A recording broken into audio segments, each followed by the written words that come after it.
Assalamualaikum warahmatullahi wabarakatuh. Apa kabarnya Bapak Ibu di mana saja Bapak Ibu berada? Semoga Bapak Ibu semua selalu dalam keadaan sehat walafiat.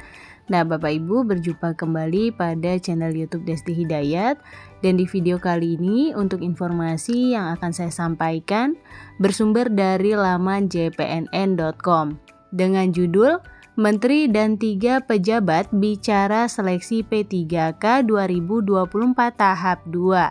Semuanya penting. Nah, Bapak Ibu, kira-kira bagaimana informasi lengkapnya?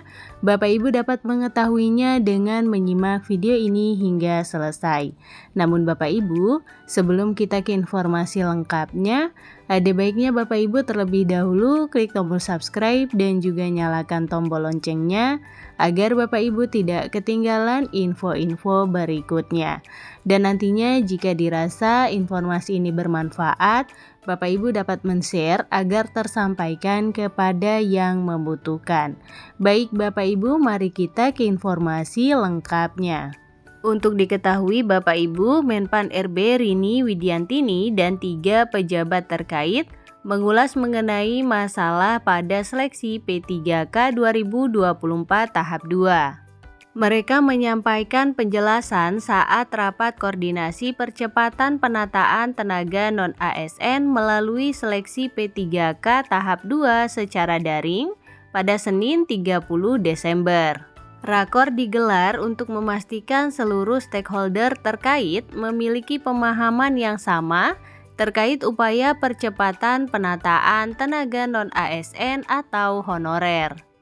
Selain Menpan RB Rini Widiantini, 3 pejabat terkait, yakni PLT Kepala BKN Haryomo Dwi Putranto, PLT Deputi Bidang SDM Aparatur Kemenpan RB Aba Subagja, serta Deputi Bidang Sistem Informasi dan Digitalisasi Manajemen ASN BKN Suharmen.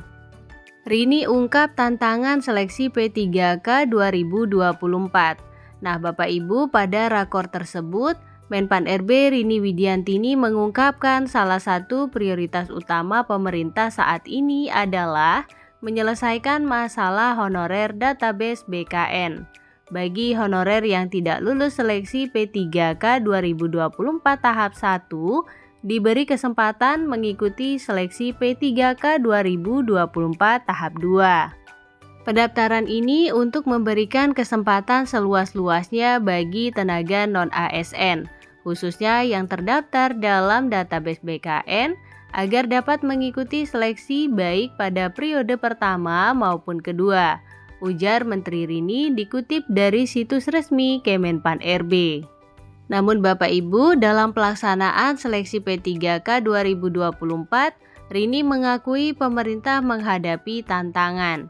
Salah satunya ketidaksesuaian usulan formasi dengan data di database BKN. Selain itu, belum optimalnya penyerapan tenaga non-ASN pada pendaftaran periode pertama. Nah, masalahnya Bapak Ibu, instansi pemerintah khususnya pemerintah daerah tidak mengusulkan formasi P3K dengan pertimbangan keterbatasan anggaran.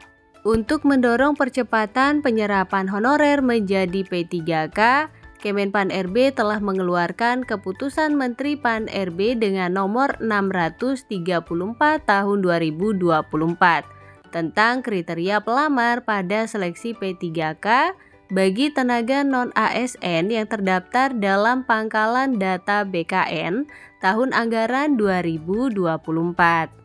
Nah, seperti yang sudah kita ketahui bahwa kriteria honorer database BKN ini mencakup tenaga non-ASN yang dinyatakan tidak memenuhi syarat pada seleksi administrasi P3K tahap 1.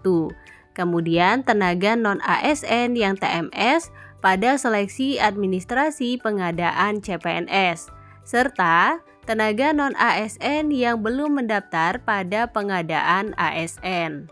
Sehingga Bapak Ibu, Menteri Rini menghimbau kepada para pejabat pembina kepegawaian, baik instansi pusat dan daerah, termasuk para pengelola kepegawaian, untuk tetap menyiapkan anggaran bagi pegawai non-ASN baik yang lulus melalui P3K penuh waktu maupun karena keterbatasan anggaran menjadikan pegawai non-ASN menjadi P3K paruh waktu.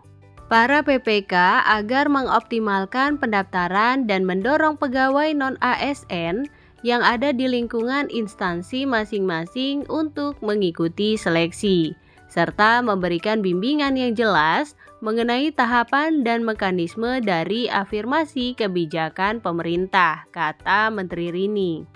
Masih banyak honorer database BKN belum daftar P3K 2024. Nah, Bapak Ibu, pada kesempatan yang sama, PLT Kepala BKN Haryomo Dwi Putranto menilai keputusan Menpan RB dengan nomor 634 tahun 2024 sejatinya memberikan kesempatan kepada tenaga non-ASN yang sempat mendaftar CPNS, tetapi tidak memenuhi syarat pada saat seleksi administrasi. Begitu pula halnya dengan non-ASN yang juga dinyatakan TMS pada seleksi P3K tahap 1. Diungkapkan berdasarkan data per tanggal 29 Desember 2024, masih banyak tenaga honorer database BKN belum mendaftar atau menyelesaikan pendaftaran P3K pada SSCASN. Oleh karena itu, BKN dalam rangka memberikan kesempatan yang seluas-luasnya dalam penyelesaian tenaga non-ASN ini, maka kita, BKN, sepakat untuk melakukan perpanjangan jadwal pendaftaran selama 7 hari kalender setelah tanggal 31 Desember 2024, kata Haryomo. Selanjutnya, Bapak Ibu, Abah tekankan pentingnya kesiapan anggaran. Nah, dikutip dari keterangan resmi Humas Kemenpan RB bahwa pada 2024 pemerintah menetapkan formasi paling besar bagi P3K yakni sejumlah 1.017.967 data per tanggal 20 Oktober 2024. Diungkapkan bahwa besarnya formasi P3K 2024 yang dialokasikan merupakan upaya penyelesaian penataan tenaga non-ASN atau di instansi pemerintah. Nah, Bapak Ibu, PLT Deputi Bidang SDM Aparatur Kementerian Pan RB Abah Subagja mengungkapkan instansi pemerintah harus memastikan seluruh tenaga non-ASN khususnya yang terdata dalam database BKN mendaftar dan mengikuti seleksi. Mohon bantuan kepada Bapak Ibu untuk mengklarifikasi, mengkonfirmasi data dan memastikan tenaga non-ASN khususnya yang terdata dalam database BKN mendaftar dan mengikuti seleksi P3K, ujar Abah dalam rakor tersebut. Instansi pemerintah diminta memastikan data sesuai dengan kebijakan seleksi tahap kedua, yaitu sesuai dengan Kemenpan RB nomor 634 tahun 2024 pada 4 jabatan yang tersedia.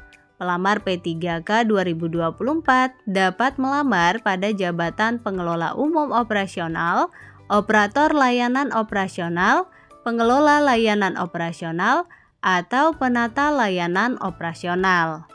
Selanjutnya, Abah mengatakan hal yang tidak kalah penting untuk dipastikan adalah ketersediaan anggaran P3K penuh waktu maupun P3K paruh waktu, baik melalui belanja pegawai atau non-belanja pegawai. Jadi ini menjamin ketenangan seperti yang disampaikan Bu Menpan RB, bahwa tidak ada PHK massal, tidak ada yang dirugikan karena pengurangan penghasilan sesuai peraturan perundang-undangan, kata Abah. Berikut Bapak Ibu 6 alasan menolak honorer mendaftar P3K 2024. Deputi Bidang Sistem Informasi Kepegawaian BKN Suharmen menyampaikan berdasarkan surat PLT Kepala BKN dengan nomor 11.000-B/KS titik 04.01-SD-K-2024 perihal penyesuaian jadwal seleksi pengadaan P3K tahun anggaran 2024 tahap 2, pendaftaran P3K 2024 tahap 2 hingga 7 Januari 2025 pada pukul 23:59 WIB. Ini tentunya untuk memberikan kesempatan seluas-luasnya kepada mereka yang tercatat dalam database BKN untuk bisa mendaftar, agar kita bisa menyelesaikan status mereka dari yang tadinya masih tenaga honorer atau tenaga harian lepas menjadi pegawai ASN dengan status sebagai P3K, kata Suharmen saat rakor. Suharmen juga memaparkan terkait progres konfirmasi instansi pemerintah terhadap peserta non-ASN terdata yang belum mendaftar dan tidak memenuhi syarat pada seleksi CPNS atau P3K 2024. Nah, pada saat melakukan konfirmasi data, ada beberapa alasan penolakan dalam pendaftaran. Berikut Bapak Ibu alasan penolakan dalam pendaftaran P3K 2024, antara lain yang pertama adalah yang bersangkutan sudah tidak aktif bekerja. Kemudian yang kedua, yang bersangkutan tidak direkomendasikan. Kemudian memasuki usia pensiun, selanjutnya meninggal dunia. Yang kelima, sedang berproses atau menjadi ASN. Yang terakhir, tidak memiliki ijazah. Untuk alasan tidak direkomendasikan, perlu dirincikan lagi. Apakah memang yang bersangkutan sudah tidak sesuai lagi antara kualifikasi pendidikan?